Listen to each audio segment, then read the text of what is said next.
그 부인이 오늘은 제발 우산을 좀 들고 오소. 매번 나가실 때마다 우산을 들고 나가시는데 우산을 집으로 가지고 오시지 않으셔서, 그래서 하루는 이제 그분이 오늘은 꼭 내가 기필코 우산을 집에 가지고 가겠노라. 그래서 이제 차에서 이제 정신줄을 부여잡고 우산을 손에 꼭 쥔 채로 꾸벅꾸벅 조시다가 탁 도착을 해서 이제 우산을 챙겨가지고 탁 왔습니다. 그래서 기분 좋게 집에 와서 오늘은 내가 우산을 챙겨왔네 이랬는데, 가만히 보니까 우산만 챙기고 집에 나갔던 가방은 버스에다 놔두고는 그 이야기를 들으면서 재밌었습니다. 근데 한 가지 그런 생각이 들었습니다. 두 개 다 잘 챙겨야 되는데, 그래서 주님 오심이 얼마 남지 않은 이 시기에 우리가 이렇게 두 개 다 잘 챙기는 그런 성도가 되었으면 좋겠다라는 생각들이, 그런 이야기를 들으면서 좀 생각이 되어졌습니다. 그리고 한 가지 더는 아침에 너무 좀 깜짝 놀라는 일이 있었는데요. 항상 그 클리한테 이제 밑에 있는 개가 집에 있는데, 그 개한테 이제 밥을 줄 때 그냥 전체적으로 우리 집에 있는 그냥 가족들 다 이렇게 그냥 이렇게 기도를 합니다. 개 밥 주면서 같이. 근데 하루는 오늘 아침에는 기도를 다 하고 밥을 줬는데 멍멍이가 밥을 안 먹는 거예요.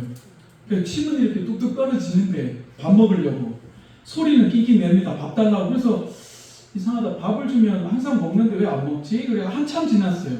이 침을 이렇게 흘리고 있어서. 그래서 왜 그럴까? 그래서 기도 소리가 작았나? 그래서 다시 설마 그러겠어 하고서나 예수님 이름으로 기도합니다. 아멘. 먹어. 그랬더니 그제서야 먹는 거예요. 제가 깜짝 놀랐습니다. 그러니까 아침마다 물론 그게 그 훈련을 통해서 된 거지만, 그래서 제가 그걸 보면서 많은 생각이 좀 있었습니다. 그래서 형제자매들도 제가 결론은 내지 않고요. 형제자매들 이 이야기를 들으시면서 한번 생각해 보시기 바랍니다. 그래서 참 말 못하는 민물도 이렇게 훈련이 되면 참 이런 감동적인 순간을 만들어내는데, 그러면서 그냥 제 모습을 좀 바라보게 됐습니다. 그래서 오늘은 형제 자매들과 함께 그냥 제가 목적을 잃어버렸을 때 신앙생활하면서 제가 이제 어떤 가는 길에 있어서 잠시 이렇게 이탈했을 때 그런 부분들이 좀 생각이 나서 같이 이렇게 교제를 좀 나누길 원합니다.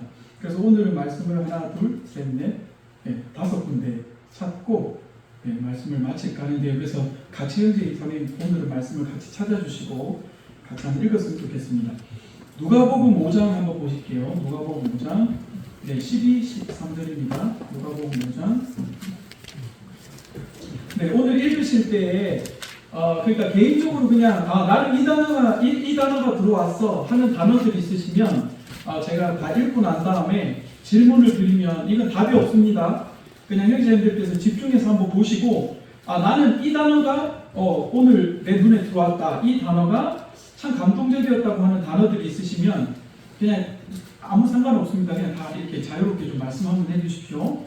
누가복음 5장 12, 13절입니다. 같이 읽겠습니다. 시작. 예수께서 한 동네에 계실 때에 온몸에 나병 들린 사람이 있어 예수를 보고 엎드려 구하여 이르되 주여 원하시면 나를 깨끗하게 하실 수 있나이다 하니, 예수께서 손을 내밀어 그에게 대시며 이르시되 내가 원하노니 깨끗함을 받으라 하신대 나병이 곧 떠나니라. 자, 형제님들은 어떤 단어가 이렇게 눈에 들어오셨습니까? 그냥 얘기 한번 해주십시오. 아무 상관없습니다. 어떤 단어 한번 보시고 한번 보십시오. 원한다. 곧 떠나니라. 또 말씀해 주십시오. 원하시면. 또 말씀해 주십시오. 깨끗함을 받으라. 깨끗함을 받으라. 제가 이 말씀을 읽으면서 지금 형제 자매님들께서 말씀하신 모든 단어가 제 마음속에 엄청 감동으로 와닿았습니다.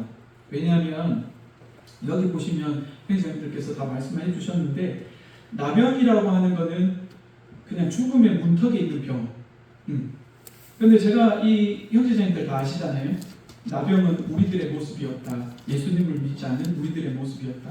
근데 이 사람이 한 행동을 한번 보시면 예수를 보고 뭐라고 나오냐면 엎드려 구하여 이르되 예수님을 보고 엎드려 구하여 이르렀어요.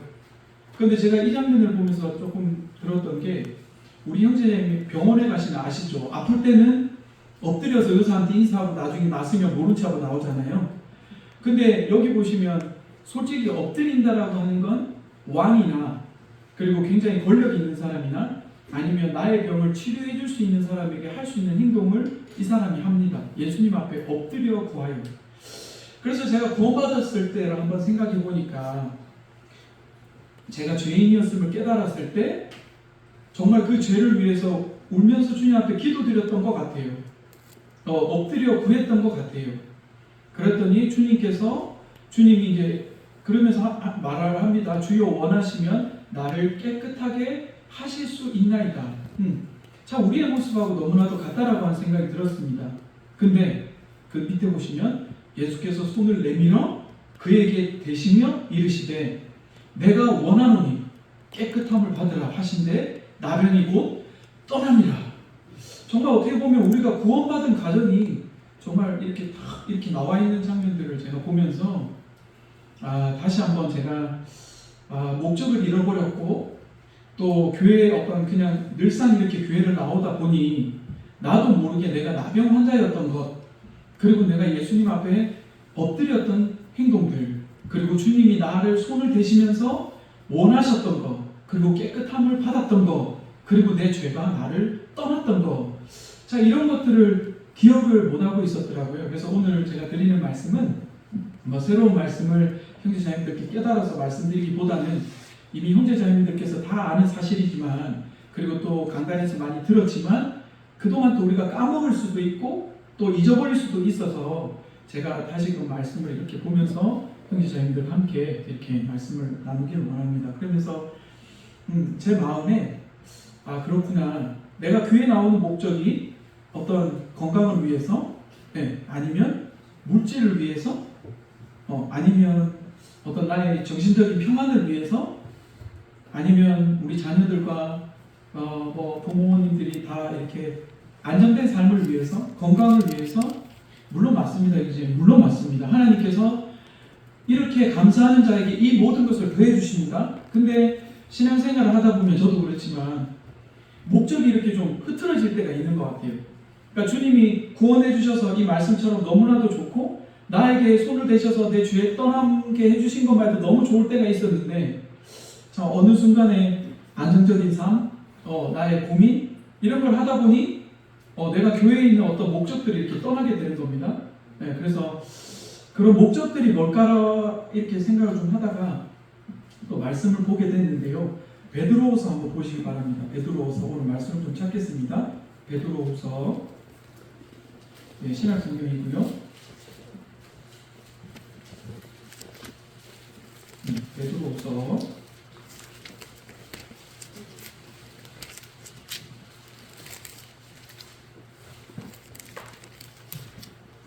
1장 3절부터 8절까지 1장 3절부터 8절까지 제가 한 절 읽고 형제님들 한 절 읽고 이렇게 하겠습니다. 베드로후서 1장 3절부터 8절입니다. 신약성경 384페이지입니다. 자, 제가 읽겠습니다. 그의 신기한 능력으로 생명과 경건에 속한 모든 것을 우리에게 주셨으니 이는 자기의 영광과 덕으로서 우리를 부르신 이를 알므로 말미암음이라.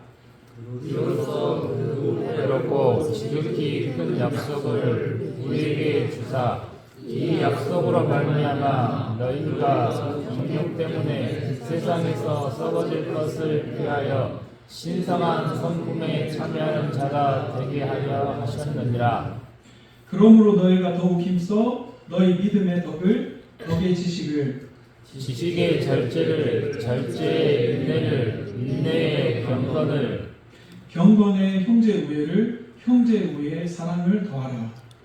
이런 것이 너희에게 있어 촉촉한즉 너희로 우리 주 예수 그리스도를 알기에 게으르지 않고 열매 없는 자가 되지 않게 하려니와. 요 베드로후서 1장 3절에서 8절을 보시면 저희가 어떤 주님의 신앙생활 속에서 길을 잃어버렸을 때 주님께서 이 말씀을 통해서 명확하게, 그러니까 어렵게 쓰신 게 아니더라고요. 명확하게 다시금 내가 너희를 어떻게 불렀는지, 그리고 너희가 이 교회 안에서 어떤 걸 해야 되는지를 저에게 보여주시더라고요. 그래서 제가 이 말씀을 읽는데, 그래서 오늘 형제자매들과 같이 읽었습니다. 4절에 보면 지극히 큰 약속을 우리에게 주셨어요. 이 약속으로 말미암아 너희가 정욕 때문에 세상에서 썩어질 것을 피하여 신성한 성품에 참여하는 자가 되게 하려 하셨느니라. 이 약속은 우리가 하나님의 아들이고 하나님께서 우리를 하늘나라 가도록 우리들에게 약속을 주셨어요. 근데 그 약속만 되는 게 아니라 그 밑에 보시면 교회 안에서 우리가 해야 되는 일들이 나옵니다. 근데 그 모든 믿음, 덕, 지식 간 다음에 형제의 우애 다음에 사랑을 더하라. 제가 교회 안에서 목적을 잃어버릴 때 보면 사랑을 잃어버릴 때인 것 같아요. 그러니까 형제 우애가 어긋나서, 형제 우애가 어긋나니까 제 마음속에 사랑이 식어지고, 사랑이 식어지니까 교회 안에서 주님이 나를 왜 부르셨지? 내가 교회를 오늘 가기 싫은데, 교회 가기 싫다.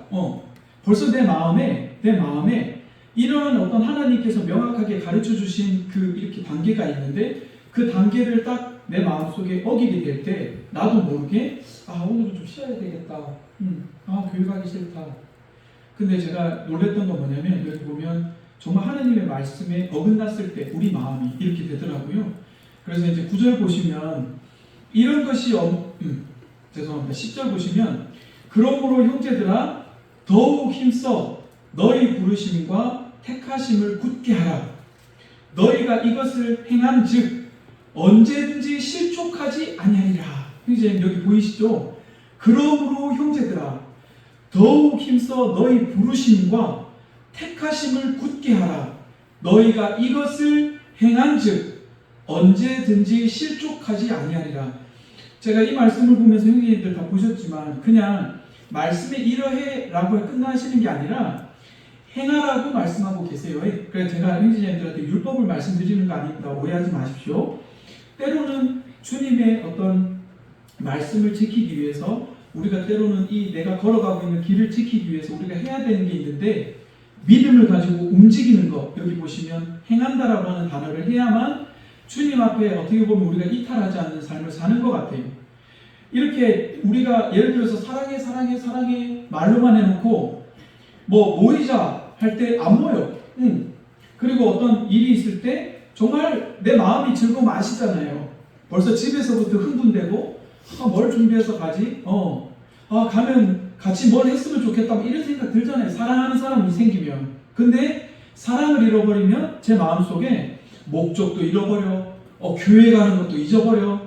근데 여기 보면서 제가 또 이렇게 정신 차렸던 건 뭐냐면, 그렇구나.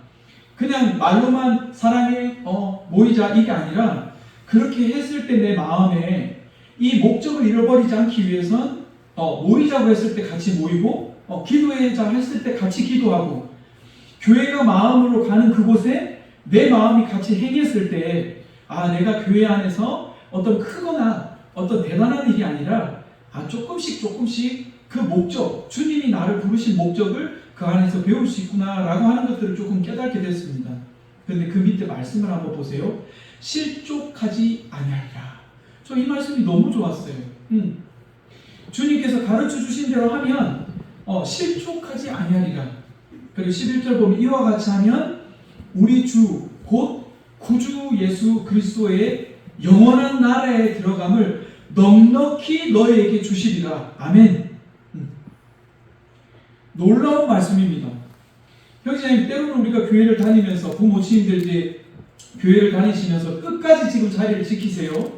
근데 때로는 한 번씩 이런 생각이 듭니다.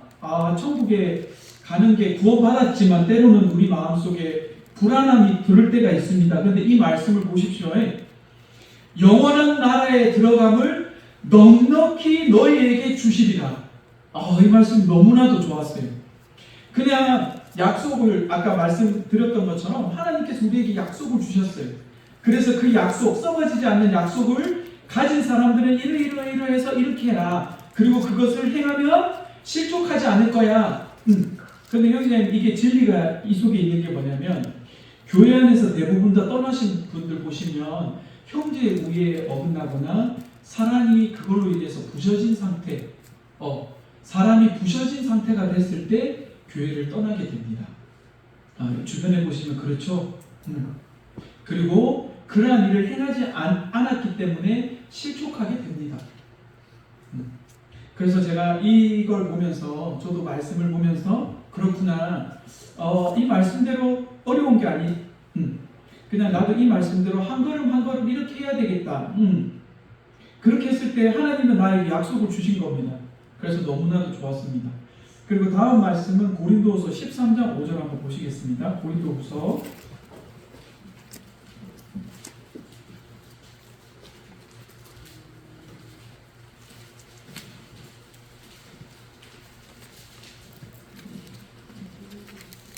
네, 300장입니다. 신약 성경 300장이고요. 고린도후서 13장 5절입니다. 자, 오늘 이제 말씀이 우리들에게 왔습니다. 그러면 형제님들 한번 같이 읽겠습니다. 시작. 너희는 믿음 안에 있는가? 너희 자신을 시험하고 너희 자신을 확증하라. 예수 그리스도께서 너희 안에 계신 줄을 너희가 스스로 알지 못하느냐? 그렇지 않으면 너희는 버림받은 자니라.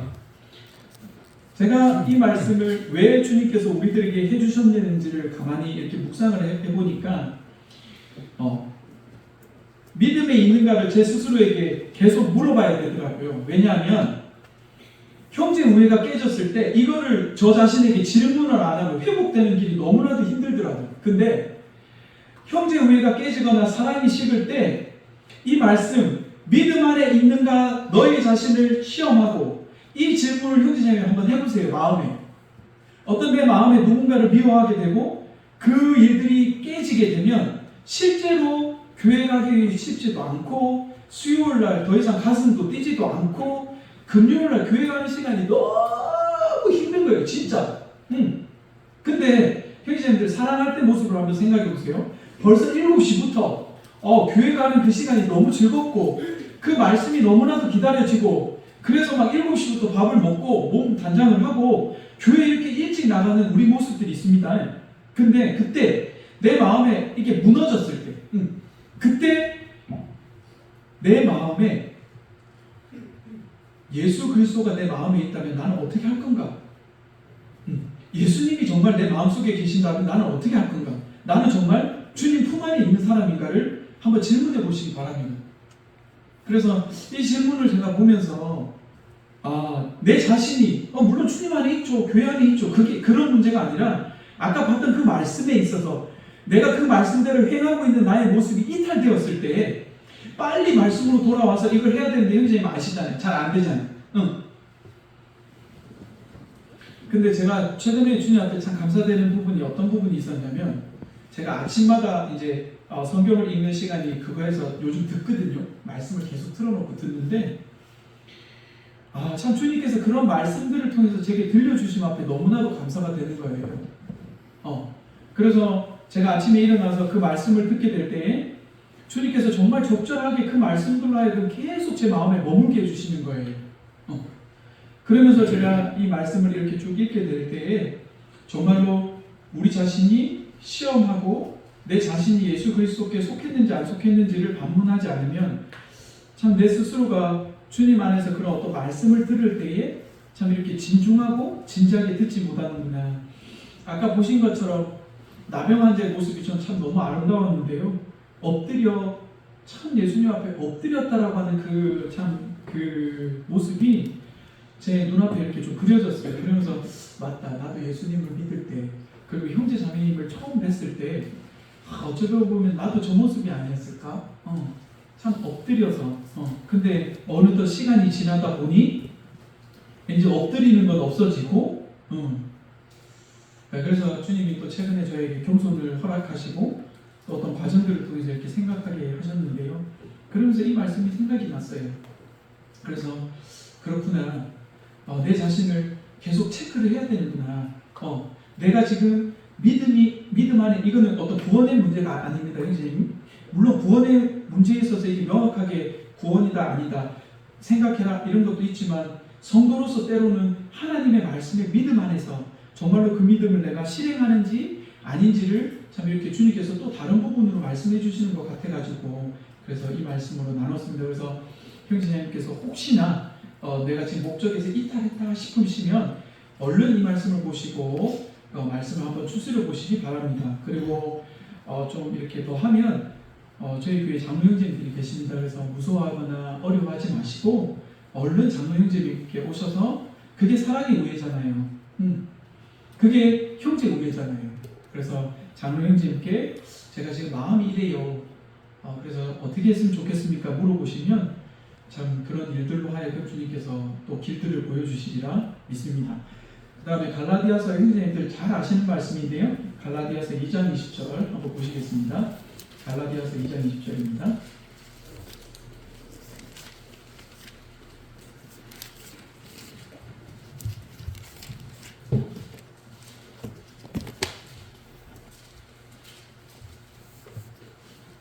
네, 신약성경 304페이지고요. 네. 자, 같이 읽겠습니다. 시작. 내가 그리스도와 함께 십자가에 못 박혔나니 그런즉 이제는 내가 사는 것이 아니요 오직 내 안에 그리스도께서 사시는 것이라. 이제 내가 육체 가운데 사는 것은 나를 사랑하사 나를 위하여 자기 자신을 버리신 하나님의 아들을 믿는 믿음 안에서 사는 것이니라. 그래서 형제님 아까 제가 형제 우애를 말씀을 드렸고 사랑을 얘기하면서 우리가 행함으로라고 하는 단어를 형제님들께서 말씀을 드렸는데요. 여기 보시면 하나님의 아들을 믿는 믿음 안에서 사는 것이니라. 네, 제가 그래서 그 모습을 보면서 말씀을 아까 체크를 하면서 내 모습을 봤더니 나의 어떤 모습이 무너질 때를 한번 보십시오. 내가 아들을 믿었습니다. 그리고 믿음 안에 있는데 그렇게 우리가 살아가는 우리가 교회 가기 싫어. 아하, 보십시오. 하나님의 아들을 믿는 믿음 안에서 뭐라고요? 머무는 게 아닙니다. 그리고 하나님의 아들을 믿는 믿음 안에서 깨닫는 게 아닙니다. 지금 이 말씀을 형제님 한번 보십시오. 사는 거에 대해서 말씀하십니다. 예수님께서 부활하셨어요. 그리고 우리들에게 그의 삶을 새로운 삶을 우리에게 주셨어요. 예수님께서 우리 대신해서 못을 박히셨어요. 그리고 그 박히신 다음에 그냥 어떤 인생의 그 다음 삶을 힘들게 아니면 고난과 힘듦으로 주신 게 아니었어요. 저희가 말씀을 간단해서 들었지만 제자들이 물에 빠졌을 때 어떻게 하셨어요? 예수님께서 물에 빠져서 허우적대는 제자들을 보고만 계시지 않았어요. 그들의 인생이 그렇게 힘들고 폭풍을 칠 때 그들을 그냥 그렇게 하기 위해서 부르신 게 아니었어요. 예수님께서 그들을 구원하시고 평안한 가운데 평안하라고 계속 말씀하고 계세요. 그러면서 제가 여기서 본 게 하나님의 아들을 믿는 믿음 안에서 말씀만 깨달아라라고 하는 게 아니에요. 믿는 믿음 안에서 사는 것. 근데 이 사는 우리가 그러니까 무너졌을 때 나는 믿음 있어. 나는 예수님 잘 섬기는 것 같은데 나는 아무 문제 없어. 근데 교회를 안 나와. 형제님 한번 생각해 보시기 바랍니다. 이거 굉장히 큰 오류입니다. 나의 믿음, 말할 것도 없지. 이 세상에서 가장 위험한 사람이라 그래요. 그래서 어떤 사람이 그럽니다. 나는 교만 안 합니다. 이 사람이 세상에서 가장 교만한 사람. 어느 누가 그에게 말을 해도 말귀를 못 알아듣는 사람. 그 다음에 두 번째는 나는 겸손한 것 같은데 근데 가장 겸손한 사람은 그렇게 얘기를 한다 그래요. 나는 쇳덩어리입니다. 저는 겸손을 모르고 교만 덩어리라 당신이 나에게 어떤 말을 하든 나의 교만이 당신의 소리를 듣지 못합니다 라고 하는 고백하는 사람이래요.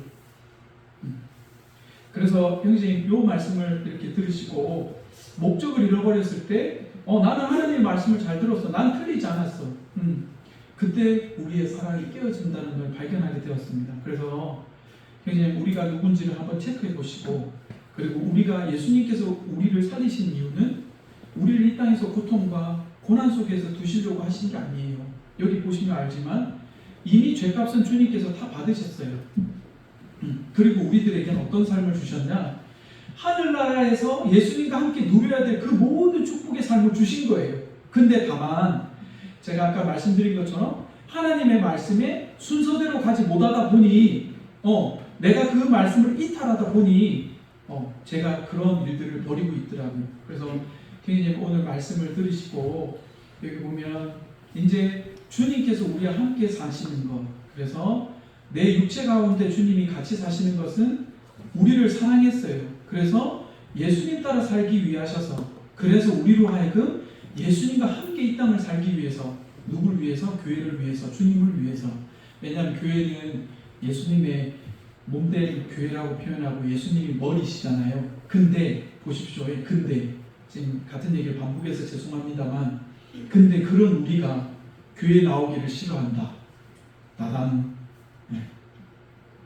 얼른 말씀들을 기억하시고 다시금 형제자님들 마음을 이렇게 돌이켰으면 좋겠습니다. 그리고 나서 이제 주님을 섬기는 데 있어서 사무엘상 2장 30절 한번 보실게요. 이렇게 해서 하나님께서 우리들에게 보십시오. 이렇게 힘을 주시고 맞습니다. 또 우리들에게 이렇게 무조건 잘해라. 무조건 잘해라가 아니라 무조건 너희 편이야. 무조건 너희를 한다. 그 말씀 맞으신데 사무엘상 2장 30절은 조금 다르게 얘기하십니다. 한번 찾아보기를 원합니다. 사무엘상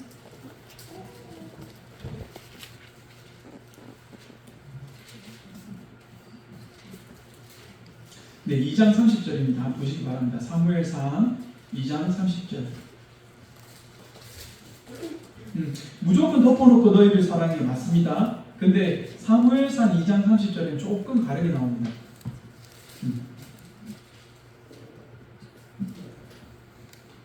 자, 같이 한번 읽어볼게요. 구약성경 412페이지고요. 사무엘상 3장 2장 30절입니다. 시작. 그러므로 이스라엘 하나님 나 여호와가 말하노라. 내가 전에 내 집과 내 조상의 집이 내 앞에 영원히 행하리라 하였으나 이제 나 여호와가 말하노니 결단코 그렇게 하지 아니하리라. 나를 존중히 여기는 자를 내가 존중히 여기고 나를 멸시하는 자를 내가 경멸히 하리라. 여기 보시면 좀 다르시죠? 지금까지 신약에서 말씀드린 건 힘내라. 그리고 주님 안에 돌아오면 주님께서 우리들에게 힘을 주시고 우리들에게 살 길을 허락하실 뿐만 아니라 모든 축복으로 너희를 기다린다는 게 맞습니다. 틀렸다는 말이 아닌데 제가 이 말씀을 드리는 건 여기 보시면 존중하는 자들에게 대한 축복입니다. 형제자님 여기 이렇게 나옵니다. 그리고 나를 멸시하는 자를 내가 경멸하리라. 네, 하나님은 이 당시에 영원한 언약을 다윗에게 하셨어요. 근데 그 자손들이 그 약속을 어기기 시작했습니다. 그래서 이 축복이 우리들에게 왔어요. 그래서 예수님을 믿는 우리들에게 이 축복이 실제로 왔습니다. 그래서 약간 우리가 정식적으로 주님을 100% 존중하지 않는다 할지라도 은혜를 지금 받고 살아가고 있어요. 왜? 예수님께서 십자가에 못 박히셨으므로. 하지만 제가 목적을 떠났다가 잠시 돌아왔을 때 이 말씀이 저에게 참 너무나도 큰 힘이 됐어요. 그렇구나.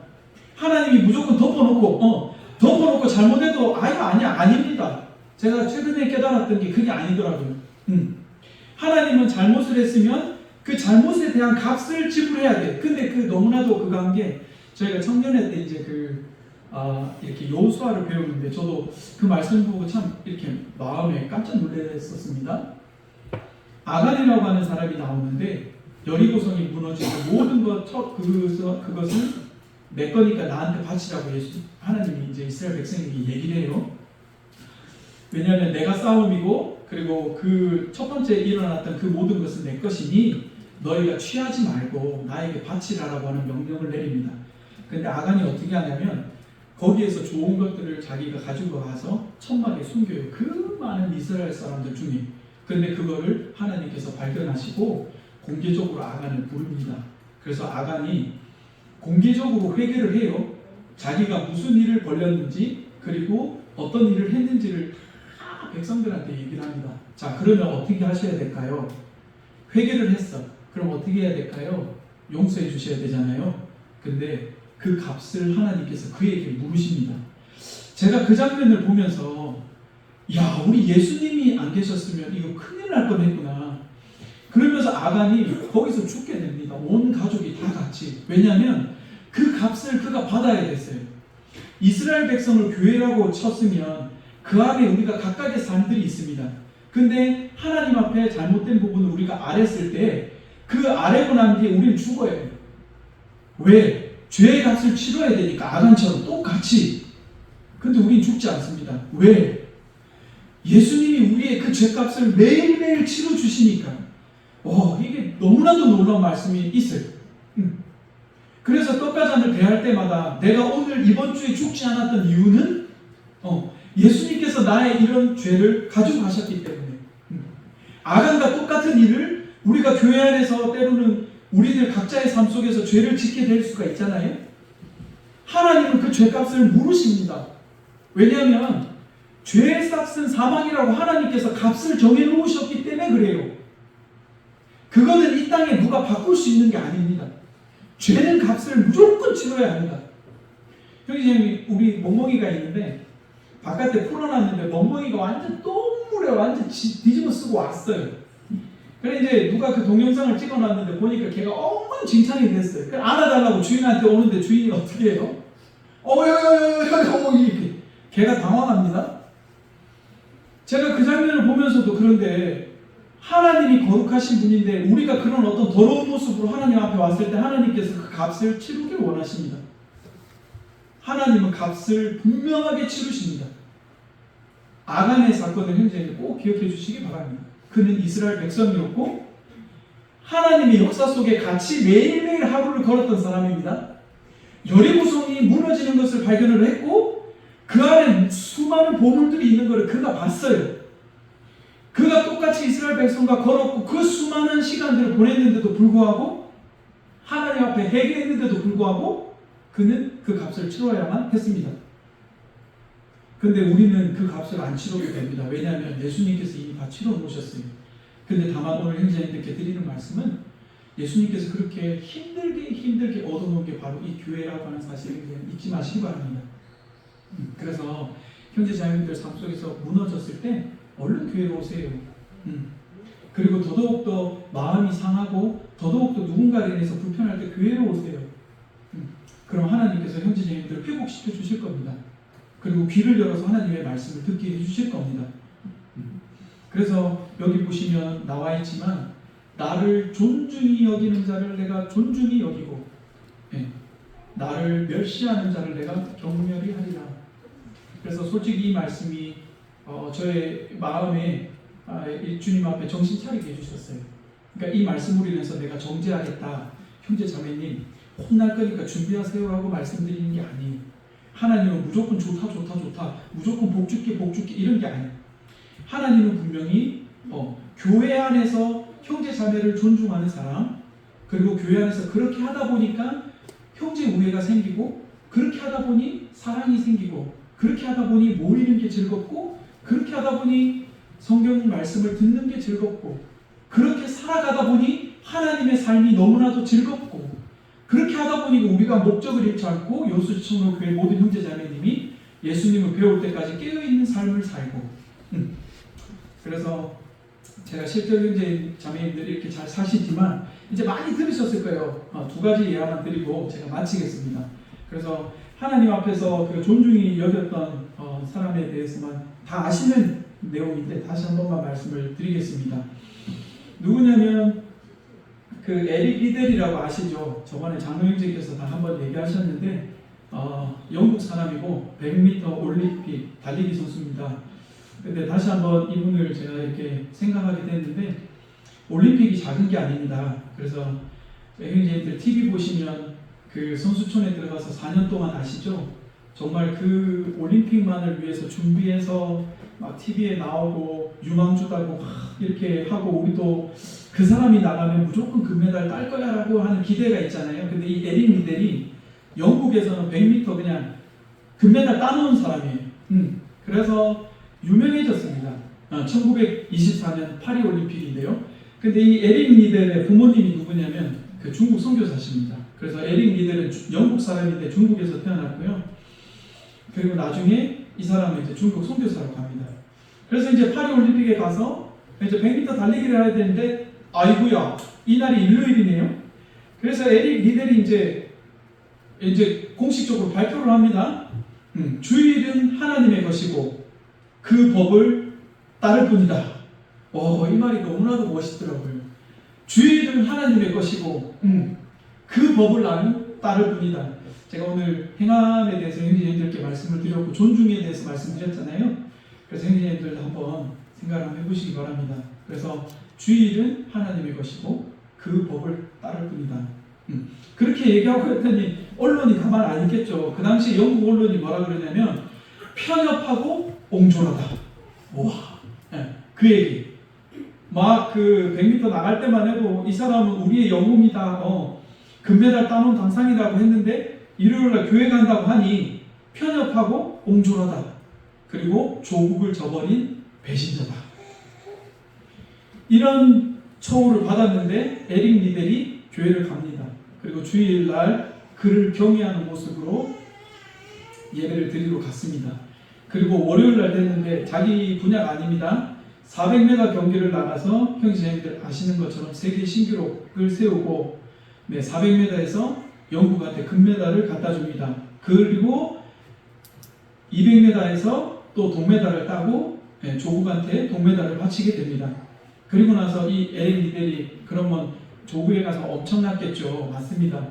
엄청난 부와 그리고 그 당시에 유명을 다 뒤로하고 어딜 가느냐면 중국으로 가세요. 그리고 선교사로 사시다가 2차 세계대전 6개월 끝나기 6개월 전에 일본군한테 잡히셔서 그곳에서 죽어요. 그런 삶을 이 에릭 리델이 살게 됩니다. 그래서 하나님을 경외했던 이 에릭 리델, 그래서 이분을 보는데 다시 한 번 더 참 어떤 내 삶에 그리고 주의를 지키는 데 있어서 그리고 나의 무너진 어떤 목표들을 잃어버릴 때 참 도움이 되었으면 좋겠다라고 하는 생각이 들어졌었습니다. 그다음 두 번째는 뭐냐면 카터 대통령이라고 형제자매님들 다 아시죠? 오래오래 사시다 돌아가셨는데 저는 몰랐어요. 박정희 대통령을 만나서 나는 예수님을 믿는 사람이다. 너도 예수님이 필요하면 예수님을 믿으라고 이렇게 얘기했던 대통령이 카터 대통령이라고 그래요. 근데 형제님들 다 아시지만 이 카터 대통령은 일요일날 그 대통령 유세할 때도 유세도 포기해. 그리고 다른 나라 갔을 때도 그날이 일요일이면 정상회의를 멈추고 그 나라 교회 가서 주님 앞에 예배를 드리고 그런 삶을 사셨다고 합니다. 그래서 참 물론 뭐 이렇게 좋은 일과 나쁜 일이 있지만 그래도 참 하나님을 경외했던 사람의 어떤 이름이 참 이 땅에서 이렇게 기록되어지는 것들을 보면서 오늘 형제 자매님 우리가 이만큼 유명하거나 또 우리가 이만큼 더 무엇을 하기를 원하는 건 아니지만 하나님께서 이렇게 기억해 주시지 않을까라고 하는 생각이 들어집니다. 그래서 형제님도 오늘 말씀을 한번 기억해 보시고 이번 주 살아가실 때에 형제 우애 속에 저번 주에 저는 우리 장로 형제님의 말씀을 들으면서 한 사람을 위해서 기도하는 거, 교회를 위해서 기도하는 그게 참 제 마음속에 정말 교회를 사랑하는 어떤 따뜻함이 생겼던 것 같아요. 교회를 위해서 기도하니까 염려와 근심보다는 이번 주 교회 가서 참 그분을 뵐 때 참 잘 살았구나, 이번 주 교회 나오셨구나 이런 생각이 들더라고요. 그래서 참 그게 놀라운 방법이다. 그래서 형제님들도 다시금 교회를 위해서 기도해 주시고요. 우리가 또 형제 자매들을 위해서 기도할 때에 또 이런 놀라운 축복들이 우리들에게 있지 않을까. 그래서 목적이 잃어버렸을 때 이 말씀들을 기억하시고 하나님 안에서 교회를 내가 다니는 목적 그리고 또 주님을 사랑하는 목적들을 생각하셨으면 좋겠다라는 생각들이 들어졌습니다. 이상으로 말씀 마치도록 하시겠습니다. 수고하셨습니다.